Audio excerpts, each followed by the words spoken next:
Polícia Civil deu novas informações sobre o triplo homicídio numa padaria de Ribeirão das Neves na semana passada. Ontem nós mostramos com exclusividade um cidadão chegando preso. O Célio Camilo está no DHPP e vai trazer agora ao vivo mais informações. Boa tarde, Célio. Boa tarde para você, boa tarde para todo mundo que está conosco. Esse caso que a gente vem acompanhando de perto, né? Essa tragédia que terminou com a morte de 3 vítimas dentro de uma padaria no bairro Lagoa, em Ribeirão das Neves. Uma adolescente de 14 anos, uma jovem de 16 e uma senhora de 56 anos, que todas morreram baleadas dentro dessa padaria. Como eu disse, né, Maraca, a gente vem acompanhando de perto toda essa história e hoje aqui no DHPP, no bairro Lagoinha, em Belo Horizonte, tivemos mais informações sobre essa história, sobre a prisão desse homem de 30 anos que a gente já mostrava ontem com exclusividade. E até um detalhe, que a maioria das informações, para dizer a verdade, Maraca, que foram repassadas aqui, eram aquelas informações que a gente já vinha divulgando aqui no jornalismo sério da TV Band Minas, porque a gente tem acompanhado toda essa investigação de muito perto, né? Mas alguns detalhes chamaram a atenção, porque linhas de investigações foram sendo demonstradas, né? Desde que o caso aconteceu, no dia 4 de fevereiro, no dia 5 houve a apreensão do menor de 17 anos. E então ele era tratado como principal suspeito. Mas aqui hoje foi falado, até pela Polícia Militar, o coronel lá do 40º Batalhão de Policiamento de Ribeirão das Neves, ele disse, né, o que levou à prisão desse menor e o porquê a polícia permaneceu com ele apreendido. Porém, essa reviravolta vem com novas informações que chega para a Polícia Civil. Segundo o delegado Marcos Vinícius, ele que é o responsável pela delegacia de Ribeirão das Neves, tudo começou, Maraca, depois que chega até a polícia o caso da oficina, ou seja, uma tentativa de homicídio no dia posterior ao crime que aconteceu na padaria, onde um homem chega em uma motocicleta, desce da moto, efetua diversos disparos, sendo que nenhum atinge a vítima, né, o adolescente de 17 anos que trabalhava ali na oficina. Então esse homem volta para a motocicleta e foge. Inclusive a gente conseguiu a câmera de segurança também, mostramos esse caso. Após essas informações, a Polícia Civil então começa a investigar, começa a comparar um caso com o outro e vai levantando elementos que seriam iguais, tanto em um caso quanto em outro. E isso ajuda também a Polícia Civil chegar até esse homem. Inclusive, nós temos uma fala do delegado Marcos Vinícius falando um pouco mais sobre esses principais elementos que levaram à prisão desse homem de 30 anos e por que agora ele é considerado um grande suspeito. Vamos ouvir. O que nós podemos dizer é que, com a condução deste indivíduo, né, um indivíduo maior de idade, anteontem, preso pela posse de arma de fogo, uma arma artesanal que estava na casa dele, nós identificamos que diversos elementos que nós já apontávamos, já procurávamos no autor do triplo homicídio, estão presentes nesse suspeito. Objetos apreendidos na casa dele também batem tanto com os fatos ocorridos na padaria como os fatos ocorridos na oficina. Ou seja, se por um lado nós não estamos aqui já cravando a autoria, por outro lado ele é um suspeito, um grande suspeito dessa investigação, tanto porque para chegar até ele partimos da investigação de ambos os fatos e foram encontrados com eles elementos, inclusive capacete, motocicleta, a arma de fogo, que pode ser que seja a arma utilizada em ao menos um dos crimes, características dele pessoais, características comportamentais, expertise em certos conhecimentos também. Tudo bate com aquilo que estávamos procurando, imaginando nesse autor destes crimes. Maraca, ainda segundo o delegado, esse homem, então, que teve a prisão temporária decretada, já houve o pedido da Polícia Civil para que seja a prisão preventiva, né, para que ele permaneça preso, enquanto a Polícia Civil continua investigando todo esse caso, toda essa história. Bom, como a gente percebeu o delegado falando, a polícia, né, não afirma ainda, não pode cravar que ele foi o autor dos disparos, até porque todo o caso ainda permanece em investigação e somente posteriormente, quando a polícia tiver 100% de certeza, né, vai apresentar, então, quem foi aí o acusado e aí os trâmites judiciais permanecem. Agora, a Polícia Civil afirmando que tem diversos elementos que ligam esse homem aos dois crimes. Inclusive, né, a gente falava sobre esse crime também da oficina, essa tentativa de homicídio, só foi frustrado porque os tiros não acertaram a vítima, o menor de 17 anos. A gente tem uma fala do proprietário, né, de quem trabalha lá nessa oficina, que conversou com a nossa equipe. Vamos ouvir. Ele chegou, parou a moto aqui no portão do lado, desceu, sacou a arma e disparou contra meu filho primeiro. E meu filho conseguiu correr, escondeu e eu corri pro fundo ali. E ele correu atrás de mim e deu 2 disparos. Foi-se muito rápido, tem questão de segundos. Aí eu corri pra fora, quando ele viu que não dava mais pra me pegar, que eu escondi, ele veio pra cá. Só andamos, montou na moto e foi embora tranquilo. E eu saí procurando meu menino já tinha corrido, graças a Deus, não deu nada na gente. Fiquei sabendo hoje que era ele, que eu nem sabia que era ele, na verdade. Quando divulgar a foto dele, que eu vi que era ele que tinha vindo aqui pedindo emprego. Só Deus mesmo pra curar a ferida aí da gente, o psicólogo da gente ficar mil. Agora a justiça vai resolver lá com ele, né? Se Deus quiser, agora, se Deus não aparece mais ninguém aqui. Você tá doido, que sufoco. Só Deus mesmo. Só explicando melhor, né, Maraca, para quem está nos assistindo, tanto a oficina quanto a padaria ficam na mesma região, próximas uma da outra. E esse homem que foi preso mora também, digamos, no meio, tanto da padaria quanto da oficina. Então ele seria vizinho de ambos os locais, o que ajudou também a Polícia Civil a chegar até a prisão dele.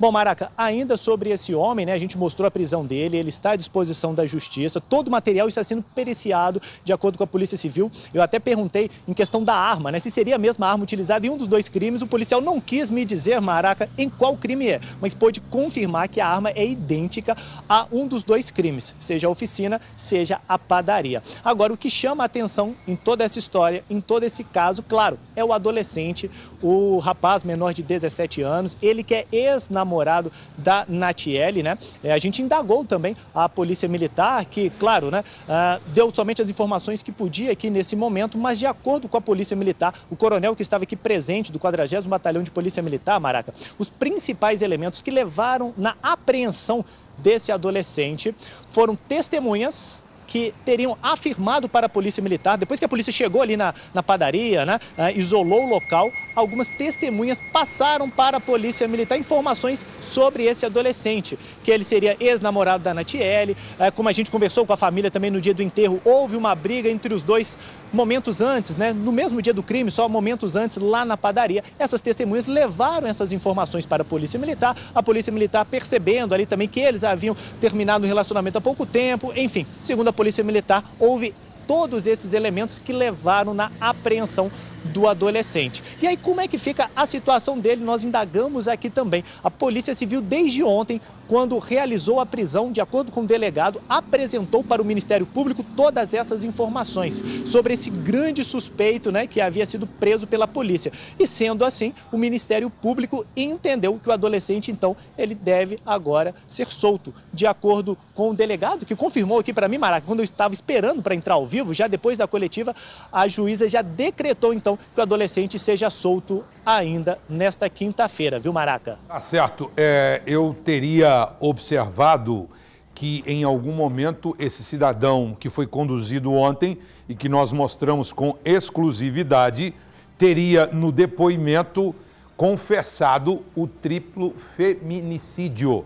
Mas parece que o depoimento dele está cheio de atravacar. Então é necessário que se tenha uma conversação mais fidedigna. Obrigado, Célio. E a gente vai ao vivo agora falar com o advogado da família do adolescente que foi apreendido. Inclusive, ele não está aqui na capital e região metropolitana. Ele foi levado, o adolescente, para um sistema socioeducativo fora da região metropolitana. O advogado está conosco, o doutor Gilmar Francisco. Doutor, muito obrigado. Eu estou sabendo que o senhor está distante de Minas Gerais e tem, por determinação, pela ética, participar conosco aqui, que na época, doutor, eu evocava já a presença de um advogado da família para se pronunciar. Em função do calor das emoções e da correria, o senhor não foi acionado. Mas e agora? O seu cliente, sendo um menor, estando ainda, pelo que eu sei, num sistema socioeducativo apreendido, ele sairá ainda hoje? Como é que vai ser todo esse transcorrer e de que forma os senhores vão tocar isso daqui para frente? Boa tarde. Boa tarde, Maracanã. Boa tarde a todos que nos ouvem, que nos assistem. Eu começo essa entrevista, lamentavelmente, dizendo que estamos diante de um maior erro judiciário de Minas Gerais. Lamentavelmente. Haja vista que o menor, meu cliente, que não será identificado por questão de ética processual e também por sigilo, ele foi detido, ele foi preso logo após, de estar vivendo luto ali com familiares. Então ele foi levado para a delegacia, a família e também o menor não foi ouvido, não deram voz a essa família, houve diversas acusações falsas, testemunhas desencontradas, a testemunha ocular que sobreviveu ao ataque não reconheceu em sede policial o menor. É uma falácia dizer que ele foi reconhecido. As testemunhas que identificaram o menor, inclusive que ele teria ido à padaria em momento anterior, anteacto, são testemunhas que não foram identificadas. O menor, ele teve sua prisão em audiência de custódia deferida, confirmada pela douta juiz, lamentavelmente, por um boletim de ocorrência viciado e por testemunhas não identificadas. O meu cliente é inocente desde o momento em que eu assumi a causa. Eu coloquei a minha cara à tapa, fui muito chicoteado, fui colocado, mas juntamente com a família, mais uma família enlutada, Maracanã. Doutor, de passagem, haja vista que essa quarta família também está sofrendo muito. Eu percebi, a mãe deu entrevista de forma corajosa, mãe é mãe, eu percebi. O senhor acha que, classificando o senhor como tal, um dos maiores erros do Judiciário de Minas Gerais, foi no afã da emoção, foi no calor de um crime bárbaro, foi a ligação do seu cliente para algumas prováveis, se é que se existe essas ameaças anteriores? Existiu isso? Abra o seu coração. Existiu algum tipo de ameaça por parte do seu cliente para com alguma das vítimas? Ele tinha algum tipo de correlação com o conhecimento com as vítimas ou não? De forma nenhuma. Ele nutria, e nutre ainda um sentimento, inclusive em carta, direcionada tanto à família quanto a este advogado que vos fala. Ele nutre um sentimento ainda, está vivendo luto dentro do sistema e ele jamais teve algum atrito que pudesse colocar em xeque a sua autoria definida naquele momento. Inclusive tínhamos e temos álibis que ele estava em local diverso, fazendo compra na Mercearia Santos, na localidade do bairro Lagoa. Isso ficou bem evidenciado tanto no processo judicial quanto pela fala da mãe, só que não deram voz. Falsas acusações, o judiciário, infelizmente, errou feio. O sistema de segurança de Minas Gerais, lamentavelmente, errou feio, enclausurando uma pessoa inocente, que inclusive é vítima e não pôde viver o luto da sua amada, que inclusive em carta direcionada ao advogado, ele nutre esse sentimento e lamenta a perda, o passamento de sua amada. É o seguinte, quando o senhor fala luto, o senhor explicou bem agora, ele namorava com uma das meninas, a menina morreu, certo? E vamos lá, ele está detido, recluso, apreendido, que é a palavra certa, em um sistema, me parece que em Uberlândia. O senhor já tem aí o alvará de soltura desse adolescente? E mais do que isso, quais são agora os caminhos a serem tomados? Evidentemente que o senhor vai buscar uma reparação, evidentemente que a polícia vai tentar achar uma correlação, mas assim, em poucas palavras, o seu cliente já saiu do sistema socioeducativo, o seu cliente já está com a mãe dele que defendeu ele em Ribeirão das Neves. Onde está o seu cliente?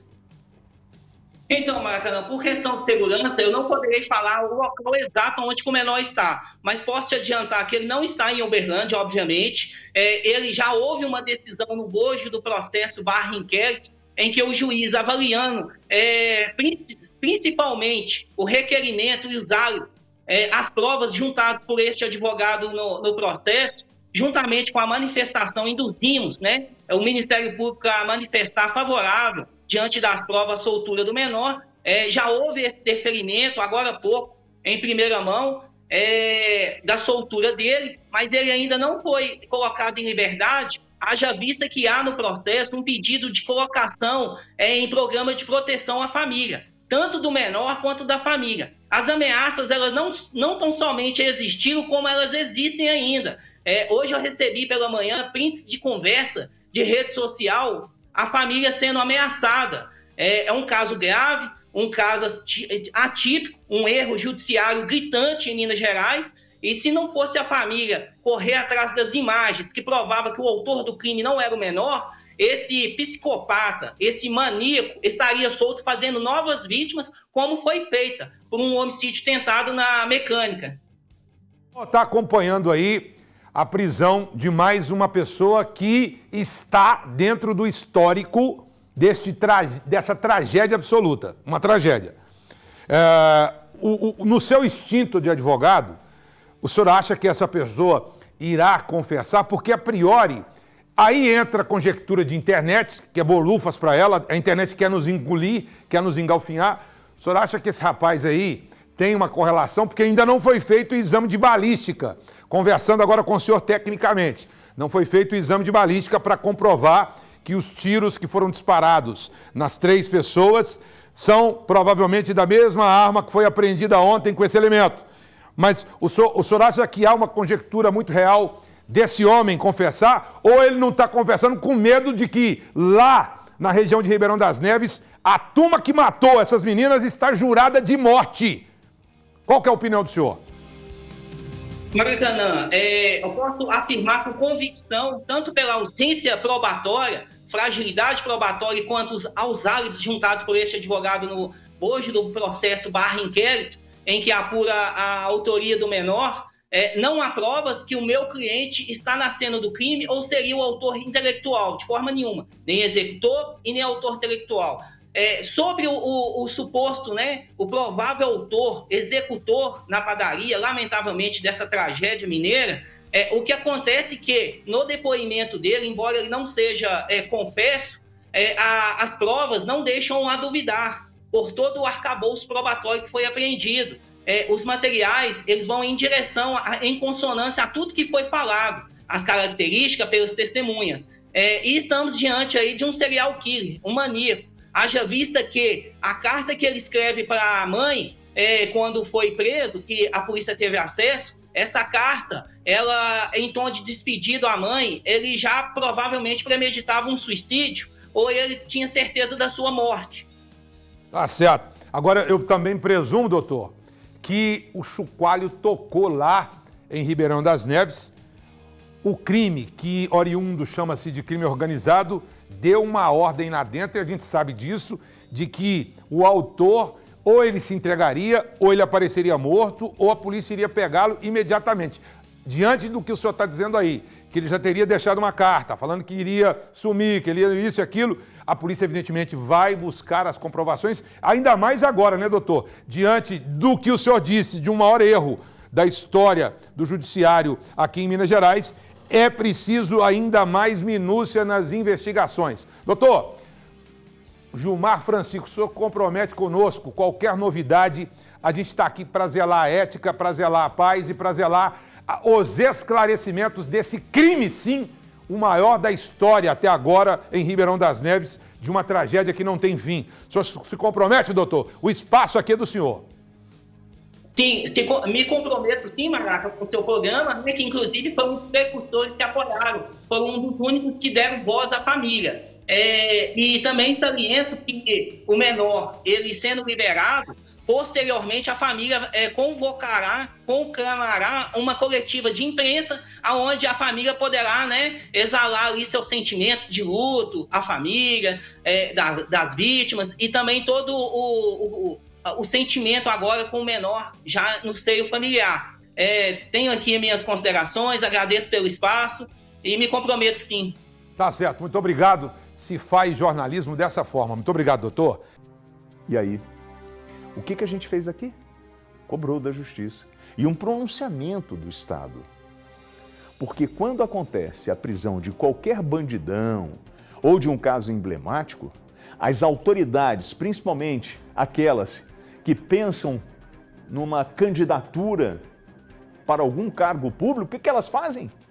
Elas parecem e falam: nós estamos lutando pelo povo. Aqui bandido não se cria.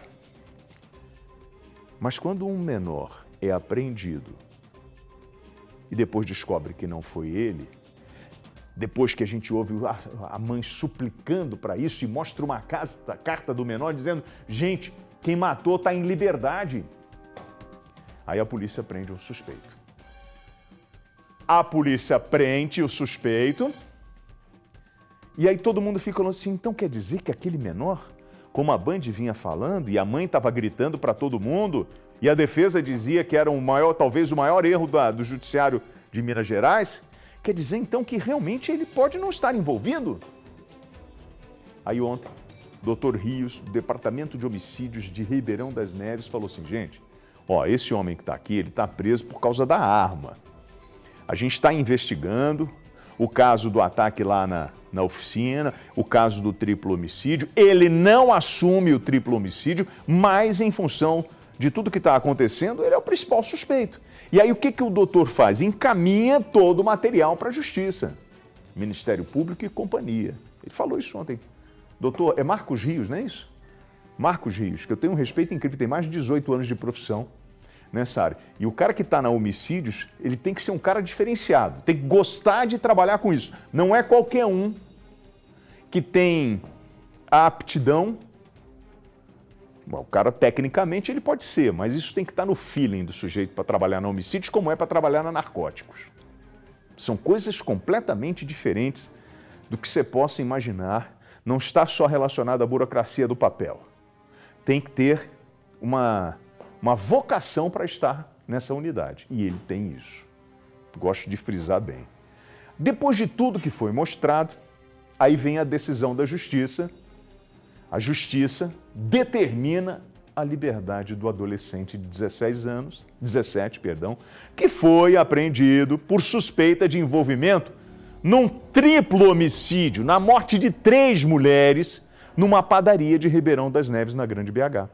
Que é essa imagem que é emblemática. A mão de um policial segurando o casaco dele, ele está apreendido. E nessa decisão, de acordo com essa decisão da Justiça, ele será incluído, sabe no quê? No Programa de Proteção a Vítimas e Testemunhas. Sabe por quê? Porque ele foi ameaçado. Porque essa foto circulou um monte pelos grupos de WhatsApp, no bairro, um monte de gente botando na conta dele o triplo homicídio. E aí a gente observa como as coisas estão acontecendo nesse país. Sabe, tudo está sendo explorado sem antes mesmo você ter um julgamento. E a gente estava alertando, 20 horas, 29 minutos, 54 segundos, ele vai começar ali na tela a aparecer. Observa, 50, 51, 52, 53, 54 ele aparece na tela. Era o momento que ele estava indo para o comércio. E aí vem uma pergunta que eu gostaria de fazer aos senhores. Olha para mim. Imagine agora que o seu filho, de 17 anos, foi acusado ou colocaram ele como suspeito da morte de 3 pessoas, de 2 adolescentes, uma de 14 e outra de 16, e de uma senhora de 56 anos. A família, a gente conseguiu esse vídeo dele chorando, porque a mãe levou para lá e falou assim, ó, teve um ataque na padaria e ele foi para lá. E ele teve um relacionamento com a menina. Mas o histórico dele, WT, toda a bronca dele do passado, segundo a família, ficou no passado e ele nunca mais quis saber de nada. Se fosse o seu filho,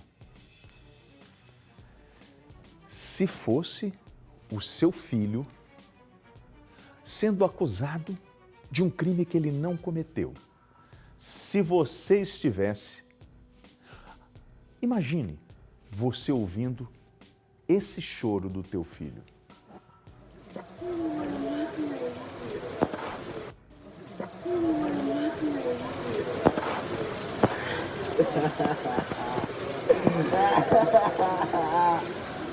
Eles mataram. Imagine se fosse o seu filho. Presta atenção no recado aí, por favor.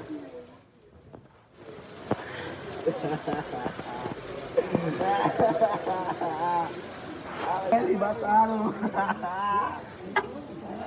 Não sei. Estamos de volta no Brasil, Urgente, Minas. Às vezes as pessoas questionam, né, esse tipo de jornal que traz um pouco da tragédia humana, dizendo que são programas que de um cunho sensacionalista. Eu não concordo muito com isso, até porque é o que acontece no nosso dia a dia. E toda vez que acontece uma tragédia no ambiente familiar de uma pessoa que chama esses programas de sensacionalistas, você sabe o que essas pessoas querem? Justamente que o caso venha parar num desses programas para a gente conseguir justiça, para a gente dar voz a essas pessoas. E quando nós abordamos o caso do menino, né, de 17 anos, e hoje a gente atualiza a situação da justiça determinando a liberdade desse adolescente, apreendido com a suspeita na morte de 3 pessoas, 3 mulheres, dentro de uma padaria em Ribeirão das Neves, as pessoas falam, então vocês estão falando demais do caso. Demais? Se fosse seu filho, você ia querer de mais ou de menos? Tem que ser demais. A gente tem que abordar. O Rômulo Martins está acompanhando isso e ele está na porta agora do Centro de Internação Provisória no Dom Bosco. E assim, ele já saiu, o Rômulo? Boa tarde, WT. Boa tarde a todos. Ainda não, eu estou aqui em frente ao Centro de Internação Provisória Dom Bosco, no bairro Horto, onde a qualquer momento ele deve passar por aquele portão ali, viu, WT? Esse adolescente de 17 anos teve o pedido de liberdade expedido hoje, nesta quinta-feira. Além disso, a Justiça ainda determinou que o nome dele seja incluído no programa de proteção a vítimas e testemunhas ameaçadas após relatos de ameaças contra ele e a família. Na decisão, a Justiça também determinou que a polícia conclua a investigação em até 5 dias, atendendo a pedidos do Ministério Público e da Defesa. Entre as diligências estão a coleta de imagens das câmeras de segurança, o depoimento do proprietário da padaria e a verificação de exames de resíduos de disparos de armas de fogo. Esse adolescente de 17 anos, WT, ele está apreendido desde o dia do crime, quando foi apontado como principal suspeito de atirar contra 3 vítimas nessa padaria. E essa liberação acontece 2 dias depois da prisão de um segundo suspeito. Esse segundo suspeito foi apreendido pela Polícia Militar e, com ele, a polícia encontrou uma motocicleta semelhante à usada no crime, uma arma de fogo artesanal, munições calibre 380, placas balísticas daquelas semelhantes usadas em coletes à prova de bala, touca ninja e outros materiais. Esse segundo homem, WT, também é investigado por uma tentativa de homicídio contra 2 pessoas em uma oficina mecânica no bairro Céu Azul. Eu conversei com o advogado da família, ele falou que criticou a apreensão do adolescente e falou que ela foi feita sem as devidas provas. Veja só. A família e também o menor não foi ouvido, não deram voz a essa família, houve diversas acusações falsas, testemunhas desencontrados, a testemunha ocular que sobreviveu ao ataque não reconheceu em sede policial o menor. É uma falácia dizer que ele foi reconhecido. As testemunhas que identificaram o menor, inclusive que ele teria ido à padaria em momento anterior, anteacto, são testemunhas que não foram identificadas. O menor, ele teve sua prisão em audiência de custódia deferida, confirmada pela douta juiz, lamentavelmente, por um boletim de ocorrência viciado e por testemunhas não identificadas. O meu cliente é inocente desde o momento em que eu assumi a causa. O judiciário, infelizmente, errou feio. O sistema de segurança de Minas Gerais, lamentavelmente, errou feio, enclausurando uma pessoa inocente, que inclusive é vítima e não pôde viver o luto da sua amada, que inclusive em carta direcionada ao advogado, ele nutre esse sentimento e lamenta a perda, o passamento de sua amada. As ameaças, elas não tão somente existiram, como elas existem ainda. Hoje eu recebi pela manhã prints de conversa de rede social, a família sendo ameaçada. É um caso grave, um caso atípico, um erro judiciário gritante em Minas Gerais, e se não fosse a família correr atrás das imagens que provavam que o autor do crime não era o menor, esse psicopata, esse maníaco estaria solto fazendo novas vítimas, como foi feita por um homicídio tentado na mecânica. E eu sigo aqui em frente ao Centro de Internação Provisória. Ele ainda não saiu, uma movimentação intensa aqui, WT, mas a expectativa é que ele saia ainda hoje. Esse adolescente que era ex-namorado de uma das vítimas desse triplo homicídio dessa padaria. Então, a qualquer momento eu posso voltar aqui com a saída dele, WT. Ok. Obrigado, Rômulo, pela informação. E eu vinha cobrando aqui uma coletiva de imprensa, né? E a Polícia Civil deu novas informações sobre esse triplo homicídio em Ribeirão das Neves na semana passada. Coloca na tela da Band. Tem a coletiva? Uma reviravolta no caso que chocou o Ribeirão das Neves, na região metropolitana de Belo Horizonte. A Polícia Civil e a Polícia Militar detalharam nesta quinta-feira a prisão de um homem de 30 anos apontado como autor do triplo homicídio ocorrido no dia 4 de fevereiro dentro de uma padaria no bairro Lagoa. Segundo o delegado responsável pelo caso, mesmo após a apreensão inicial de um adolescente, as investigações continuaram em busca de outros possíveis envolvidos. Diante do que se havia colhido, diante da suspeita sobre aquele adolescente, diante também das alegações defensivas da parte dele, nós, paralelamente, enquanto corria a confecção do auto de prisão em flagrante, da auto de apreensão em flagrante do adolescente, nós já começamos a realizar já as diligências investigatórias para a continuidade, da apuração dos fatos. A investigação ganhou força após novos desdobramentos. No dia seguinte ao crime da padaria, uma tentativa de homicídio foi registrada em uma oficina mecânica. O homem chegou de motocicleta e efetuou diversos disparos contra um jovem de 17 anos. A vítima conseguiu fugir e não foi atingida. De acordo com a Polícia Civil, há elementos que ligam os dois casos ao mesmo suspeito. Nós identificamos que diversos elementos que nós já apontávamos, já procurávamos no autor do triplo homicídio, estão presentes nesse suspeito. Objetos apreendidos na casa dele também batem tanto com os fatos ocorridos na padaria como os fatos ocorridos na oficina. A prisão foi apresentada oficialmente no Departamento de Homicídios em Belo Horizonte.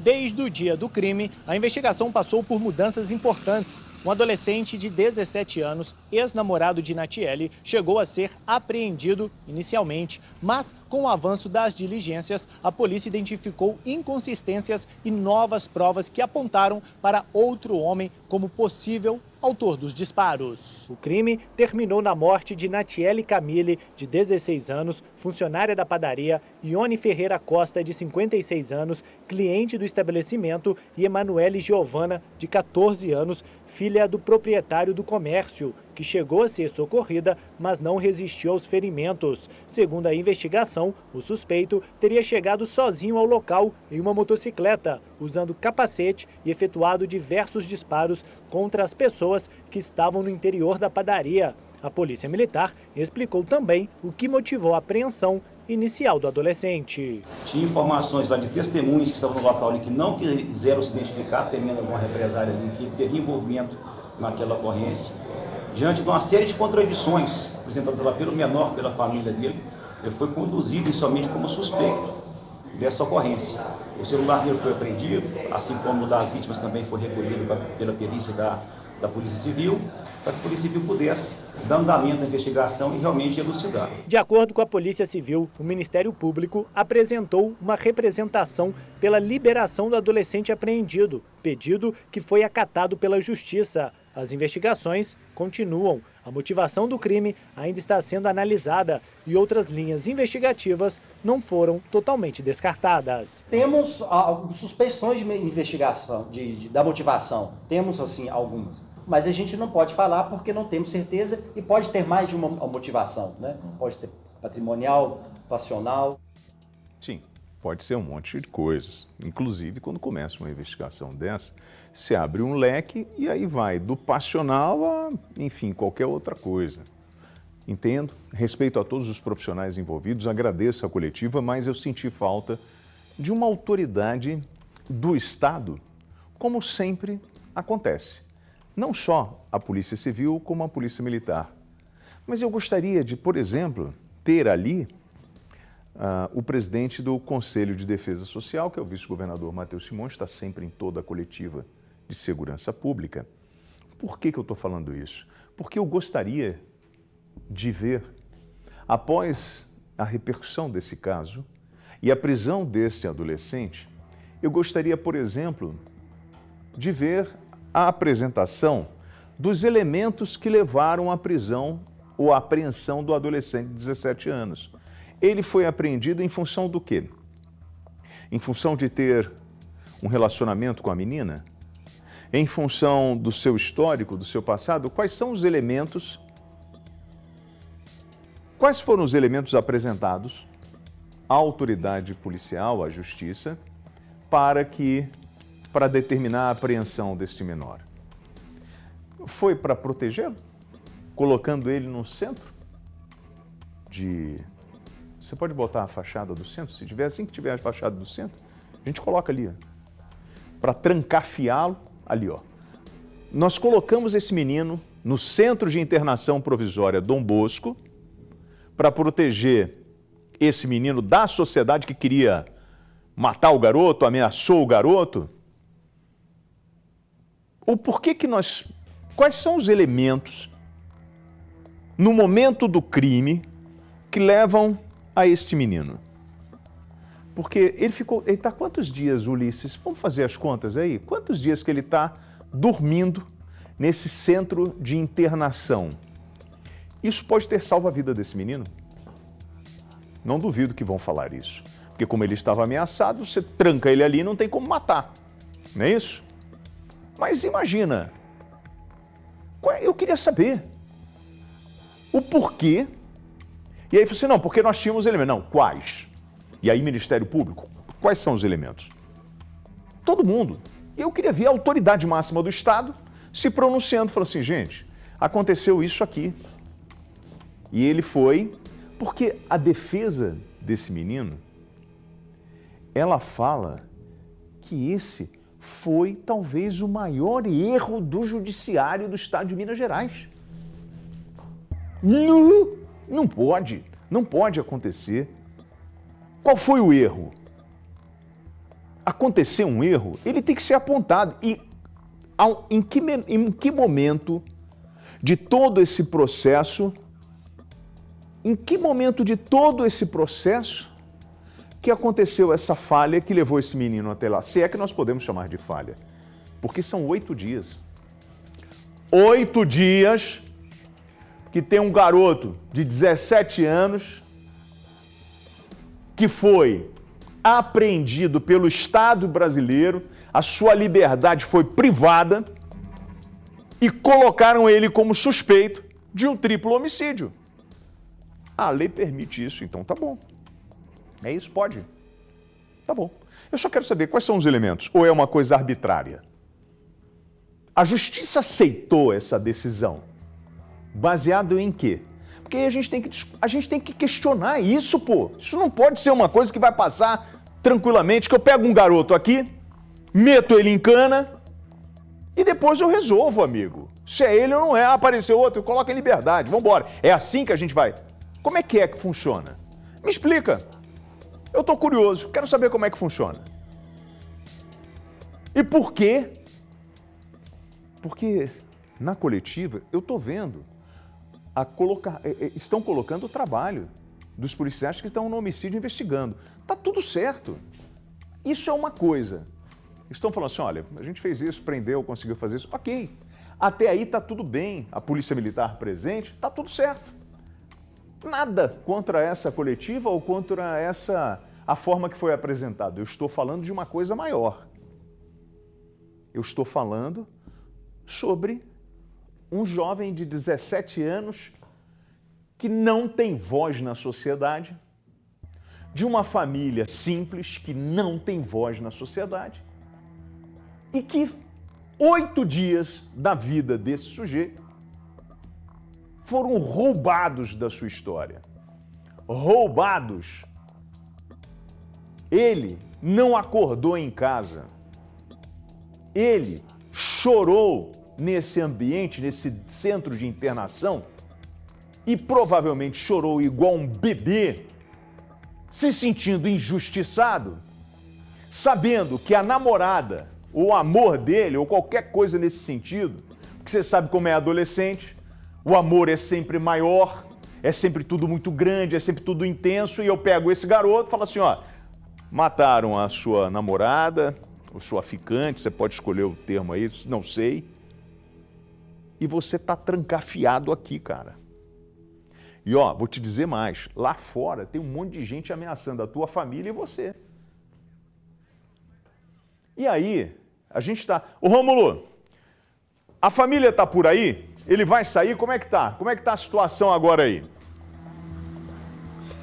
Então, WT, até o momento eu não encontrei com nenhum familiar, mas seguimos aqui na expectativa que ele saia nos próximos minutos do Centro de Internação Provisória Dom Bosco. Ele, como você falou, está aqui há 8 dias, desde o dia 4 de fevereiro, quando ele foi detido, suspeito de cometer um triplo homicídio em uma padaria em Ribeirão das Neves. Então, a expectativa é que ainda seguimos aguardando. A qualquer momento ele pode sair aqui pelo portão principal do Centro de Internação Provisória Dom Bosco, no bairro Horto, viu? Tá, e aí nós vamos dar voz a essa turma, tá? Porque se o nosso papel como imprensa é mostrar os fatos, muitos falam, vamos buscar a verdade. Eu pergunto o que é verdade, porque nesse caso eles estavam apresentando a primeira verdade, que ele seria o responsável pelo um triplo homicídio. E depois essa verdade mudou.